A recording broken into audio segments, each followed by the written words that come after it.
안녕하세요. 저는 올해 56, 이름은 김은정입니다. 지금 제 옆에 있는 사람은 20살 때 만나 30에 결혼하고 지금까지 살아온 남자예요. 아이를 둘 낳고 맞벌이도 했고 시부모님을 모시기도 했고 이사도 5번이나 했죠. 누가 보면 평범한 중산층 부부, 주말이면 TV 보고 마트 다녀오고 어쩌다 여행도 가는 사이.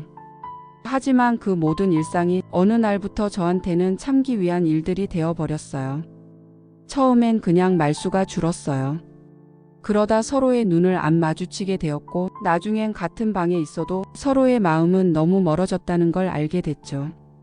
하지만 그 어떤 계기보다 결정적인 순간은 그 사람의 휴대폰 화면이었어요. 누구라도 실수는 한다고 말할지 몰라요. 근데 그 사람은 실수라며 계속 같은 짓을 반복했고 그게 몇 년이었는지 몇 번이었는지 이제는 저도 다 기억하지 못해요. 왜 참으세요? 라고 묻는 사람도 있어요. 그렇게 힘들면 그냥 나와요. 이혼해요. 하지만 이 말을 하는 사람들 대부분은 혼자 살아본 적이 없는 사람들이에요. 이혼은 감정으로만 하는 게 아니에요. 살림을 정리하고 사람을 정리하고 무너진 자존심을 쓸어 담고 그 모든 다음에도 다시 살아야 하는 일이에요. 한 번은 정말 말하려고 했어요. 식탁에 마주 앉아서 숨을 깊게 들이쉬고 우리 그만하자. 그 말을 꺼내려 했는데요. 그 사람 입에서 나온 말은 오늘 반찬 뭐야? 였어요. 그 순간 나는 입을 다물었고 일어나 부엌으로 갔고 반찬통을 꺼내고 프라이팬에 달걀을 올렸어요. 이혼을 말하려다 저녁을 차렸던 날이 그렇게 제 인생에 몇 번이고 반복됐어요. 내가 사랑하던 사람은 없고 함께 늙어가는 사람만 남은 그 식탁에서 나는 매일 저녁을 차리며 나를 삼켜야 했습니다. 그렇게 살아온 세월이 벌써 10년이 넘었어요. 말하지 못한 날들, 용서한 적도 없고 잊은 적도 없는 그 사람과의 날들. 오늘 그 이야기를 꺼내보려 해요. 처음부터 끝까지 내가 어디서 멈췄고 어디서 울었고 어디서 조금 사라졌는지를요. 이 이야기는 한 여자의 실패담이 아니라 결국 다시 자기 자신으로 돌아가는 길에 대한 이야기입니다. 남편이 셔츠를 개다가 문득 멈췄다. 세탁기에서 갓 꺼낸 셔츠는 뽀송했고 늘 입는 회색 줄무늬 셔츠에는 비누 냄새가 은근히 배어 있었다. 그 비누 냄새가 문제였다. 내가 쓰는 섬유유 연제가 아니었다.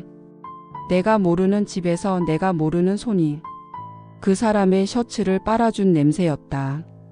처음이 아니었다. 작년 여름 샤워 후에도 향수가 배어 있었고 올봄엔 야근한다더니 밤새 귀가하지 않았고 며칠 전엔 생전 안 하던 카드 사용 내역이 꽃집에서 찍힌 걸 보았다. 설마라고 말하던 시기는 지났다. 이제는 또야로 바뀌었다. 그 사람의 외도는 하나의 습관이었고 나는 그 습관을 오래도록 들켜주지 않음으로써 유지해왔다. 어느 날 딸이 말한 적 있다. 엄마, 가끔 엄마가 너무 아무렇지 않아서 더 슬퍼. 그 말에 나는 아무 말도 하지 못했다. 아무렇지 않은 게 아니라 아무렇지 않은 척하는 게 더 쉬워진 것뿐이었다. 그 사람은 여전히 나에게 당연한 존재처럼 굴었다. 출근할 때 셔츠를 내밀고 늦을 땐 미리 전화하지 않고 주말엔 아무 말 없이 혼자 나갔다 돌아왔다. 한 번은 정말 물었다. 어디 갔다 와요? 그 사람은 내 눈을 안 보며 말했다. 친구 만났어. 왜? 의심해? 그때 나는 웃었다. 아니, 그냥 물어봤어요. 사실 의심은 하지 않았다. 확신했기 때문이다.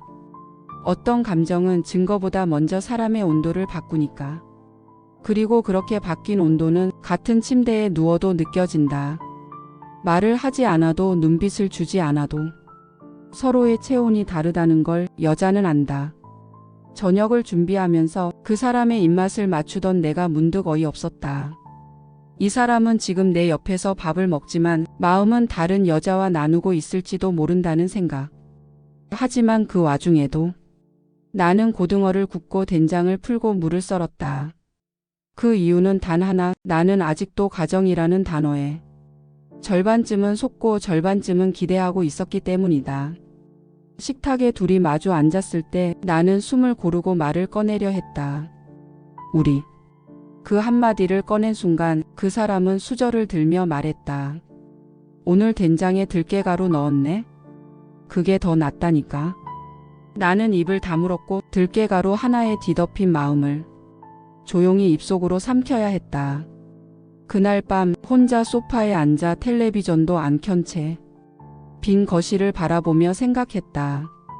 나는 이 사람과 이혼하고 싶지 않은 게 아니라 이혼할 힘이 없었던 거다. 누구보다 잘 안다. 이혼은 감정의 끝이 아니라 생활의 시작이라는 걸. 40이 넘어서 혼자가 되고 집을 나누고 살림을 정리하고 세상의 시선을 마주하는 일이 얼마나 무거운지를. 그렇기에 나는 매번 이혼을 말하려다 저녁을 차렸다. 그리고 그 저녁이 끝나면 또 다음 하루가 시작됐다. 이런 날이 얼마나 더 계속될지 그땐 알 수 없었다. 다만 하나 확실한 건 내 마음은 그날 조금 더 낡아졌다는 것이다. 결혼 초엔 이 사람의 말 한마디에도 마음이 흔들렸다. 추운데 밖에 나가지 마. 오늘은 내가 설거지할게. 그 짧은 말들 안에 나를 향한 마음이 있다고 믿었다. 우리는 말을 많이 하지 않아도 표정 하나, 몸짓 하나에 서로의 마음을 읽는다고 생각했었다. 하지만 그건 착각이었다. 말하지 않으면 모른다. 말하지 않으면 점점 모른 척하게 된다. 그리고 결국 모르는 사람이 된다. 남편은 예전보다 훨씬 더 말이 없어졌다. 퇴근하고 돌아와도 인사 한마디 없이 곧장 방으로 들어가 문을 닫았다. 거실에 남은 건 식탁 위 덜 치운 그릇들과 TV에서 나오는 뉴스 소리뿐이었다. 어느 날은 일부러 늦게 들어갔다. 그 사람이 먼저 자고 있기를 바랐다. 그날따라 조용했고 불도 꺼져 있었다. 하지만 방 안에는 희미하게 다른 향이 났다. 그 사람에게서 나는 향이 아니었다. 낯선 향수 냄새, 낯선 샴푸 냄새, 낯선 온기. 나는 그날 그 사람과 같은 이불을 덮지 않았다. 이불 하나 사이에 두고 등을 돌린 채 하루를 견디는 일이 이렇게 오래 계속될 줄은 몰랐다. 나는 혼잣말처럼 중얼거렸다. 우린 언제부터 이렇게 된 걸까? 도대체 어디서부터 다시 꿰매야 하는 걸까? 아무리 생각해도 실밥은 이미 다 끊어졌고 헝겊은 너무 달아서 더는 꿰맬 수 없을 것만 같았다. 그러면서도 이상했다. 왜 이 사람의 물건을 챙기고 왜 그 사람 밥을 짓고 왜 셔츠에 다림질을 하고 있는지. 습관이라는 말로는 설명이 안 되는 감정이었다. 그건 나 혼자만 계속 믿고 있는 이 결혼이라는 의무감 때문이었을지도 모른다. 내가 떠나면 무너질까봐, 아이들에게 미안할까봐, 지금까지 쌓은 것들이 허무해질까봐. 아니 어쩌면 나는 아직도 이 사람이 언젠가 나에게 다시 돌아올 거라 믿고 있었는지도 몰랐다. 한 번쯤 진심으로 사과하고 미안하다고 잘못했다고 말해주길 바랐던 것일지도. 그런 말을 들으면 나는 또 용서할 준비가 되어 있었고 또 아무 일도 없었던 듯 이 저녁을 계속 차릴지도 몰랐다. 내가 바보 같다고 생각하면서도 그런 바보 같은 마음이 나를 오늘도 살게 하고 있었던 것이다. 그날 저녁 식탁에 앉은 우리는 서로를 보지 않았다. 말도 없었다. 나는 젓가락을 들었고 그 사람은 휴대폰을 쳐다봤다. 그 조용한 식탁이 어쩌면 이혼보다 더 잔인하다는 생각이 들었다. 말하지 않아도 알 수 있는 사이였던 우리는 이제 말하지 않기 때문에 서로를 완전히 잃어가고 있었다. 그리고 그걸 알면서도 서로 입을 닫은 채 또 하루를 넘기고 있었다. 남편이 집에 없는 날이면 오히려 마음이 편했다. 그가 회식이라며 늦게 들어오는 날 나는 식탁을 정리하지 않아도 되었고 텔레비전을 보고 싶을 때 볼 수 있었고 내가 좋아하는 반찬을 혼자 먹을 수 있었다. 그런 날이면 괜히 거울 앞에 앉아 눈가 주름을 짚어보기도 했다. 이 주름이 언제 생겼는지, 이 피곤한 눈빛이 언제부터 내 얼굴에 자리했는지 기억나지 않았다. 젊었을 땐 참 많이 웃었다. 그 사람 옆에만 서 있어도 설렜고 같이 마트에 가는 일마저 특별했었다. 그때 나는 이 사람이 나를 아껴주고 사랑해준다고 믿었다. 하지만 지금은 아니다. 이 사람은 나를 보는 눈이 없다. 아니, 애초에 나를 보지 않는다.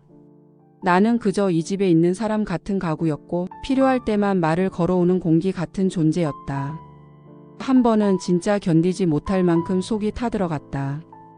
밤늦게까지 연락도 없는 그 사람을 기다리다가 휴대폰 위치 추적 앱을 켠 적이 있었다. 그리고 알았다. 그 사람이 간 곳은 회사도 아니었고 친구 집도 아니었다. 처음 보는 동네, 처음 보는 아파트, 그 집 앞에 정차해 있는 차 번호가 우리 집 차와 같다는 걸 확인했을 때 손이 떨려서 휴대폰을 떨어뜨렸다. 그날 밤 남편은 술에 취한 척하며 들어왔다. 나는 아무 말도 하지 않았다. 이야기해봤자 이 사람은 또 변명할 것이고 나는 또 그걸 듣고 애써 참아야 할 걸 알았으니까. 말하면 싸우게 되고 싸우면 부서지게 되고 부서지면 끝나게 된다는 걸 나는 너무 오래 전부터 알고 있었다. 그러니 나는 내 안에서만 싸웠다. 속으로 이제 그만하자는 말을 10번도 넘게 되뇌며 몸은 여전히 냉장고를 열고 계란을 꺼내고 국을 데웠다. 누가 보면 참 멍청한 여자라고 할지도 모르겠다. 하지만 누군가는 알아주었으면 했다. 나는 멍청해서가 아니라 너무 오래 참고 있는 중이었다. 그 사람은 아무것도 모른다. 내가 그 사람의 셔츠를 개며 눈물 한 방울도 없이 숨죽이는 날들이 얼마나 많았는지. 내가 말하지 않는 걸 강인함이라고 착각하고 그 침묵 속에서 자기가 용서받고 있다고 믿는다면 그건 정말 무서운 오만이다. 어느 날은 정말로 이혼 서류를 꺼내 들었다. 출력해두고 서랍 깊숙이 넣어두고 며칠을 고민했다. 그러다 그 사람이 감기 기운이 있다며 기침을 해댔고 나는 무의식적으로 생강차를 끓이고 있었다. 그 컵을 식탁에 놓는 순간 나는 또다시 이혼을 말하지 못한 내가 되었다. 그날 다시 서류를 접어 서랍에 넣었다. 그리고 스스로에게 말했다. 나는 아직 준비가 안 됐어. 나는 아직도 가끔 이 사람이 다시 나를 바라봐 주길 바란다. 그게 너무 철없는 바람이라는 걸 알면서도 한 번쯤은 미안하다고 말해줬으면 한다. 한 번만이라도 그의 입에서 당신이 힘들었겠구나란 말을 들어봤으면 좋겠다. 나는 지금 이 사람과의 시간을 하나씩 정리해 보려 한다. 말하지 못한 날들을 꺼내놓고 그 안에서 무너졌던 나를 다시 일으켜 세우고 싶다. 그래서 오늘은 이야기를 쓰는 날이다.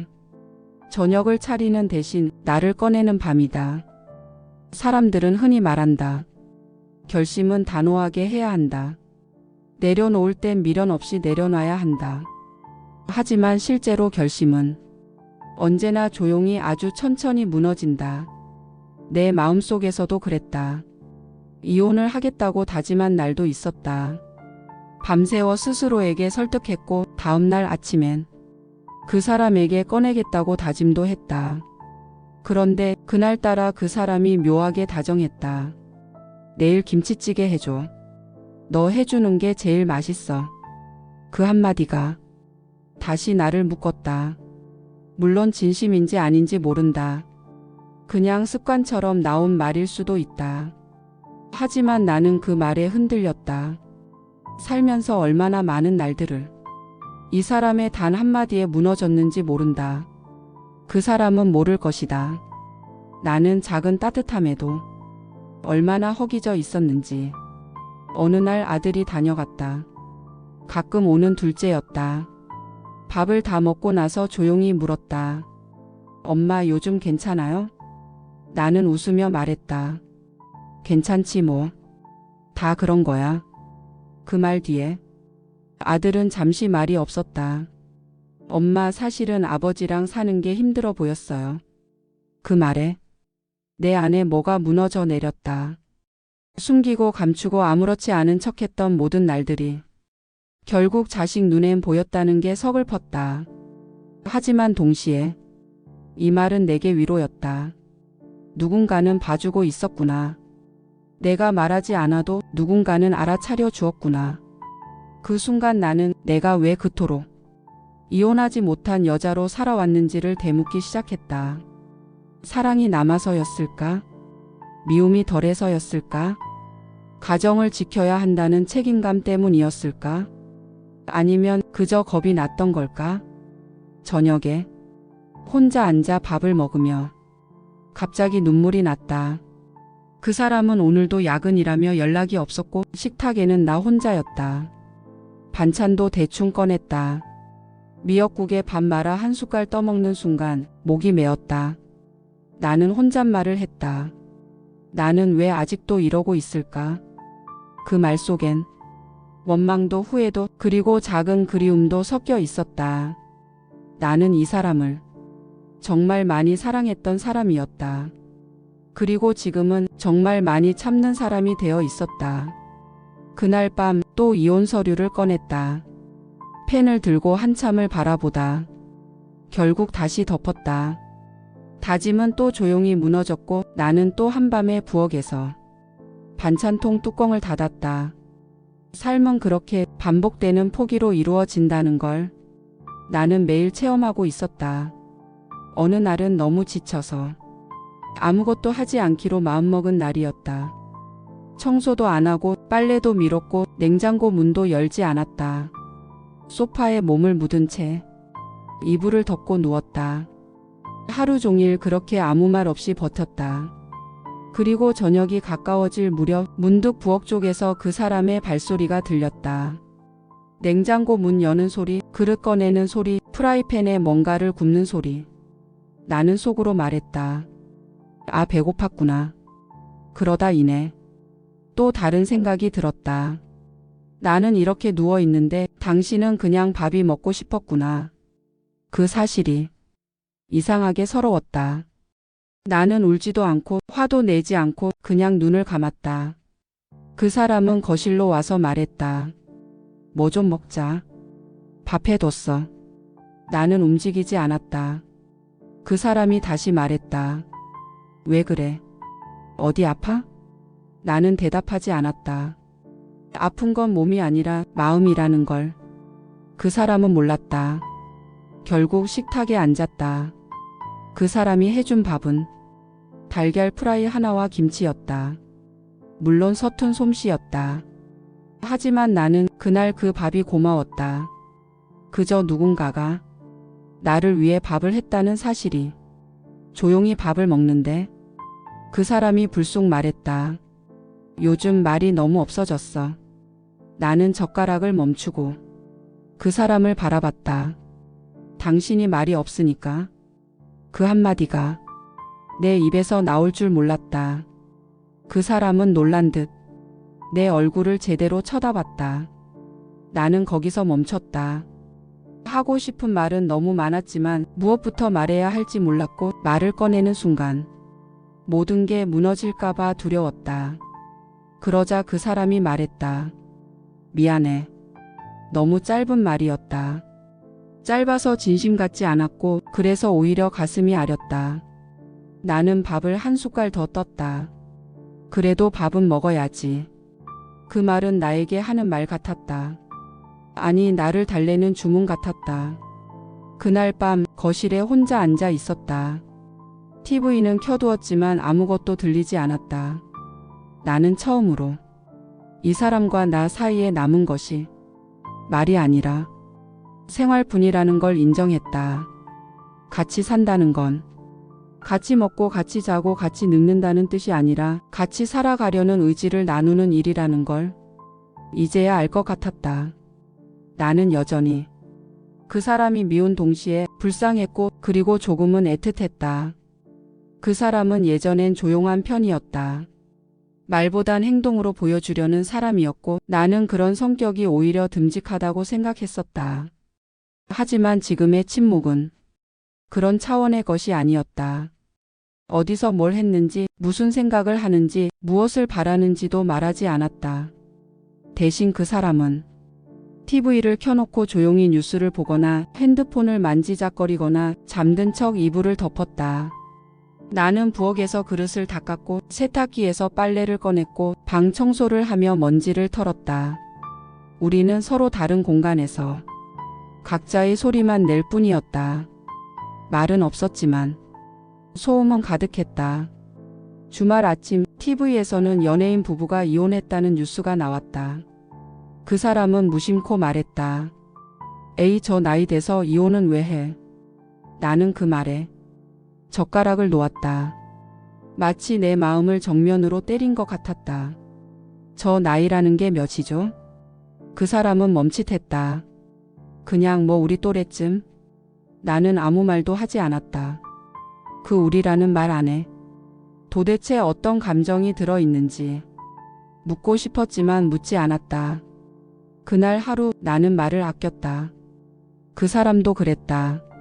서로를 피하듯 다른 방에 머물렀고 같은 공간에 있어도 고개를 돌린 채 움직였다. 저녁 무렵 부엌에서 반찬을 꺼내다 유통기한이 지난 두부를 발견했다. 며칠 전에 사다 놓고 잊고 있었다. 그 두부를 들여다보며 문득 마음이 무너졌다. 이 결혼도 그랬다. 처음엔 신선했고 어디든 함께 갈 수 있을 것 같았고 나름대로 의미도 있었다. 하지만 어느 순간부터 서로를 놓쳤고 기한을 넘겼고 이제는 아무도 먹지 않는 두부처럼 쓸모를 잃어가고 있었다. 나는 그 두부를 조용히 버렸다. 당신 요즘 왜 이렇게 말이 없어졌어? 그 사람이 물었다. 며칠 만에 먼저 꺼낸 말이었다. 나는 대답했다. 당신이 말할 줄 모르니까. 그 말이 너무 뾰족했는지 그 사람은 잠시 말이 없었다. 하지만 나도 참아왔던 말이 많았기에 물러서지 않았다. 내가 언제부터 당신하고 말 안 했는지 알아? 언제부턴가 당신 눈에 내가 없더라고. 그 사람은 입을 닫았다. 나는 그 침묵이 더 아팠다. 그날 밤 서로 등을 돌리고 누웠다. 아무 말도 하지 않았지만 나는 울었다. 소리 없는 눈물이 베개를 적셨다. 그리고 생각했다. 우리는 언제부터 말 대신 소음을 나누게 된 걸까? 말은 마음의 다리인데 우린 그 다리를 끊어놓고 건너는 척만 하고 있었던 게 아닐까? 그날은 평소보다 일찍 눈이 떠졌다. 해가 뜨기 전 방 안은 아직 어두웠고 곁에 누운 그 사람은 천천히 숨을 쉬며 잠들어 있었다. 나는 조용히 일어나 부엌으로 갔다. 커피포트를 올리고 창문을 열었다. 찬 공기가 얼굴을 스쳤다. 아침 공기는 언제나 정직했다. 어디에 머물렀던 공기인지 감추지 못하고 들려주는 냄새처럼 지금 내 마음도 숨길 수 없었다. 주방 테이블에 앉아 하얀 김이 피어오르는 커피를 마시며 문득 지난 겨울을 떠올렸다. 그때도 우리는 이런 식으로 서로 멀어지고 있었고 나는 감기를 앓고 있었고 그 사람은 나에게 따뜻한 말을 한마디도 하지 않았다. 약 봉지를 꺼내 들었을 때 그 사람은 눈도 마주치지 않고 말했다. 알아서 챙겨 먹어. 그 말이 기운을 나게 한 게 아니라 나를 더욱 앓게 했다. 아프다고 말하고 싶지도 않았고 서운하다고도 하고 싶지 않았다. 그 말조차도 헛되게 들릴 것 같았기 때문이다. 그렇게 나는 아픈 내 마음을 꾹꾹 눌러 물처럼 삼켰다. 그날 이후 나는 그 사람에게 기대하지 않는 연습을 시작했다. 문 앞까지 나가 배웅하던 일도, 늦게 돌아온 그를 위해 국을 데우던 일도, 하루를 어떻게 보냈는지 물어보던 일도 하나씩 접었다. 그리고 조금씩 알게 됐다. 사랑이 끝난다는 건 크게 싸워서가 아니라 서서히 말이 줄어들고 기다림이 사라지는 거라는 걸. 그런데 그날 아침 커피를 마시고 있을 때 그 사람이 방에서 나왔다. 내가 있는 걸 보고 조용히 부엌으로 들어와 머뭇거리다 입을 열었다. 커피 나도 한 잔 있어? 나는 놀랐다. 별것 아닌 말인데도 그 말이 내게는 너무 오래간만이었다. 나는 잠시 말없이 고개를 끄덕였다. 그 사람이 다가와 의자에 앉고 조용히 커피잔을 들었다. 한 모금 마시고 그가 말했다. 요즘 내가 너무 멀었지. 그 한마디에 내 손끝이 떨렸다. 나는 고개를 숙였다. 눈물이 날 것 같아서, 그 말에 흔들릴 것 같아서. 하지만 속으로는 말했다. 그래, 이 말 한마디면 충분했어. 나도 누군가에게 말 한마디가 필요했던 사람이었으니까. 그날 아침의 공기는 유독 맑고 차가웠다. 그리고 그 찬 공기 속에서 나는 조금씩 무너졌던 마음을 추스르기 시작했다. 그 사람의 말 한마디가 모든 걸 되돌리진 못해도 무너진 다리의 잔해 위에 작은 다리를 다시 놓을 수는 있게 해줬다. 그리고 나는 그게 어쩌면 시작일 수 있다고 믿고 싶어졌다. 그날 이후로 그 사람은 조금씩 말을 걸기 시작했다. 커피 괜찮았어? 오늘은 뭐 해줘? 내일 같이 장 보러 갈까? 아주 사소한 말들이었지만 그 말들 속에는 무너진 벽 틈 사이로 들어오는 작은 바람 같은 게 있었다.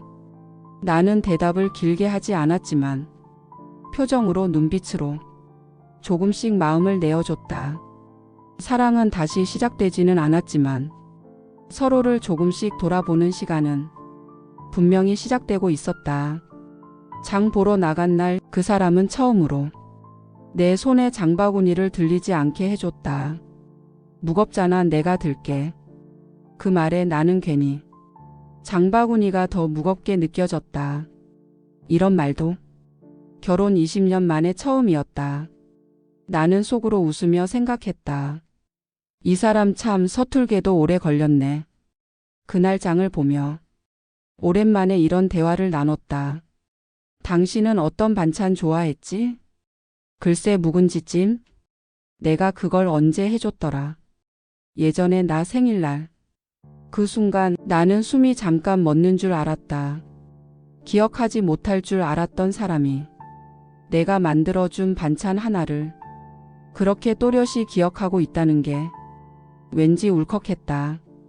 집으로 돌아와 둘이 함께 저녁을 차렸다. 주방에서 그 사람이 고등어를 굽고 나는 된장을 풀며 자꾸 웃음이 났다. 우리 처음엔 이런 거 잘했었지. 내가 말하자 그 사람도 웃으며 말했다. 그땐 당신이 뭘 하든 예뻐 보였거든. 나는 그 말에 아무 대답도 하지 않았다. 하지만 마음속 어딘가 오래 잠들어 있던 내가 살짝 고개를 들었다. 저녁을 먹으며 우리는 드물게 아이들 이야기, 서로의 직장 이야기, 앞으로의 날들에 대해 길게 대화를 나눴다. 그동안 우리는 각자의 마음을 말로 내지 않았고 그래서 더 많이 멀어졌었다. 말을 꺼낸다는 건 상처를 드러내는 일이기도 하니까. 하지만 그날은 말이 아프지 않았다. 말이 따뜻했고 말이 서로를 조금씩 안아주기 시작했다. 식사를 마치고 그 사람은 식탁 위 그릇을 치우며 이렇게 말했다. 앞으론 자주 같이 밥 먹자. 같이 먹는 밥이 그래도 좀 낫더라. 나는 고개를 끄덕였다. 그 한마디가 지금까지의 상처를 다 덮어줄 수는 없겠지만 그 말이 또 하루를 살아가게 해주는 건 분명했다. 그날 이후 우리는 자주 마주 앉았다. 아침밥을 같이 먹고 같이 마트를 다녀오고 저녁이면 설거지를 나눠 했다. 누군가 보면 화해한 부부 같았겠지만 나는 안다. 이건 화해가 아니라 다시 알아가는 과정이라는 걸. 이 사람은 여전히 서툴다. 말도 많지 않고 표현은 어색하고 때로는 눈치도 없다. 하지만 달라진 건 있다. 지금의 그는 내 표정을 읽으려고 노력한다. 내가 피곤한 날엔 조용히 설거지를 대신하고 말이 없을 땐 묻지 않고 기다린다. 그게 얼마나 고마운지 나는 말로 다 표현하지 못한다. 어느 날 함께 산책을 나갔다. 오랜만이었다. 벚꽃이 흩날리는 봄 저녁, 우리는 단지 안을 천천히 걸었다. 한참을 걷다. 그 사람이 멈춰 서더니 이야기했다. 나 사실 그땐 너무 바보 같았어. 당신 마음을 알아보지도 못하고 당신이 그렇게 외로운 줄도 몰랐어. 나는 대답하지 않았다. 그저 고개를 끄덕였다. 그 말 안에는 늦은 후회도 있었고 작은 용서도 있었다. 우리는 벤치에 앉아 바람을 맞으며 조용히 있었다. 그 사람은 내 손을 살짝 잡았다. 나는 깜짝 놀랐지만 빼지 않았다. 그 손이 따뜻했다. 예전처럼 설레지는 않았지만 편안했다. 안정감이 있었다. 그 사람도 나도 많이 늙었고 많이 상처받았고 많이 참아왔다. 그래서 이제는 서로에게 기대어 남은 시간을 잘 살아내보자는 마음이 서로에게 전해졌는지도 모른다. 나는 여전히 완전히 용서하지는 못했다. 그날의 상처는 아직도 가끔 꿈에 나타난다. 아무렇지 않은 척하지만 불쑥 올라오는 감정에 밤을 지새울 때도 있다. 하지만 이제는 안다. 상처가 사라지는 게 아니라 그 상처를 안고도 살아갈 수 있다는 걸. 그리고 함께 살아가는 길에는 사랑만큼 존중과 기다림이 더 필요하다는 걸. 그래도 같이 나이 드는 게 외롭진 않네. 그날 저녁 TV를 보던 그 사람이 조용히 꺼낸 말이었다. 나는 책을 덮고 그를 바라봤다. 그 말이 어떤 의미인지 정확히는 몰랐지만 그 마음만큼은 느껴졌다. 예전 같았으면 그런 말도 흘려들었겠지만 지금은 다르게 들렸다. 당신 옆에 있어서 다행이다. 그 말과 같았다. 나는 예전의 나로 돌아가진 못했다. 그때의 사랑, 그때의 순수한 감정은 이젠 없다. 하지만 새로운 내가 생겼다. 상처 위에 자란 살처럼 단단하고 조금은 둔하지만 무너지지 않는 내가. 그 사람도 예전 같지는 않다. 여전히 무뚝뚝하고 표현은 서툴고 말수도 적다. 하지만 지금의 그는 내 곁에 있으려는 사람이다. 우리는 이혼하지 않았다. 사랑하지 않아서가 아니라 살아보니 사랑 하나로는 부족하다는 걸 알았기 때문이다. 존중, 기다림, 그리고 용서가 필요하다는 걸. 그걸 모르고 오래 헤맸고 수없이 상처를 주고받았다. 그리고 나서야 비로소 마주 앉게 되었다. 같은 식탁에서 같은 저녁을 차리며 같은 마음으로 말이다. 이따금은 아직도 속이 답답할 때가 있다. 말하지 못한 감정이 목에 걸릴 때, 가끔은 나 혼자만 짊어진 것 같아 서운할 때. 하지만 그럴 때면 내 안에서 조용히 다독인다. 지금은 괜찮다. 나는 이제 나를 더 잘 안다. 그리고 그는 늦었지만 돌아보려 하고 있다. 어제는 함께 마트를 다녀왔다. 카트를 밀고 장을 보며 서로의 눈을 보며 웃기도 했다. 나는 그 사람에게 말했다. 우리 언제 이렇게 늙었지? 그는 웃으며 말했다. 그래도 잘 버텼네. 당신이 나랑. 나는 고개를 저었지만 속으로는 대답했다. 그래, 잘 버텼지. 그리고 지금은 조금씩 잘 살아가고 있어. 인생은 매번 끝나지 않는다. 무너져도 다시 쌓아야 하고 엎어져도 다시 일어나야 한다. 나는 이혼을 말하려다 수없이 저녁을 차렸다. 그 반복이 나를 더 작게 만들 줄 알았는데 오히려 나를 더 단단하게 만들었다. 누구의 아내이기 전에 나는 나였고 지금도 나는 나다. 그리고 그 사람은 늦게나마 그 사실을 알아보기 시작했다. 안녕하세요. 이제는 하루에 3번, 아침과 점심 그리고 저녁을 스스로의 의지로 차릴 수 있게 된 사람, 정은희입니다. 지금 제 나이는 61. 예전 같았으면 늙었다고 했겠지만 이제는 그저 조금 오래 살아온 사람 정도로 말합니다. 남편과는 여전히 같은 집에서 살고 있습니다. 완전히 화해한 건 아니지만 서로를 조금 더 존중하고 말을 조금 더 주고받고 상대의 피로를 조금 더 이해하려고 애쓰고 있습니다. 결국 부부라는 건 같은 방향을 보는 사람들끼리 걷는 연습을 끊임없이 해나가는 관계인 것 같아요. 사랑만으로는 부족하고 침묵으로는 멀어지고 억지로는 오래가지 않더라고요. 이제는 작은 배려 하나에도 감사하고 작은 다툼에도 오래 앙금 남기지 않으려 합니다. 제가 이 이야기를 남기게 된 건 누군가에게는 이혼이라는 말보다 저녁을 차리는 일이 더 큰 선택일 수도 있다는 걸 알아주었으면 해서입니다. 살다 보면 정답이 없을 때가 많아요. 헤어지는 게 맞는지 붙잡는 게 옳은지 그 어느 쪽도 분명하지 않을 때가 있습니다. 그럴 때 어느 쪽이 더 나를 지켜주는 선택인지 잠깐 멈춰서 내 마음에게 물어보세요. 저는 그 물음 끝에 저녁을 차리기로 했고 그 선택이 결국 저를 살게 해줬습니다. 당신은 어떤 하루를 살고 계신가요? 혹시 혼자 울며 밥상을 차리고 있다면, 혹시 마음속에서 자꾸 이혼이 맴돈다면, 혹시 그 사람과의 사이가 말보다 침묵이 많아졌다면 그 마음 제가 조금은 압니다. 그리고 그 마음에서 다시 살아나올 수 있다는 것도 압니다. 지금 제 하루는 예전보다 단단하고 예전보다 조용하고 예전보다 훨씬 더 나를 위한 하루가 되었습니다.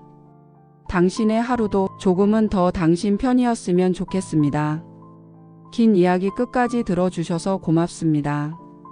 당신이 걸어온 날들이 온전히 당신 편이 되길 바랍니다.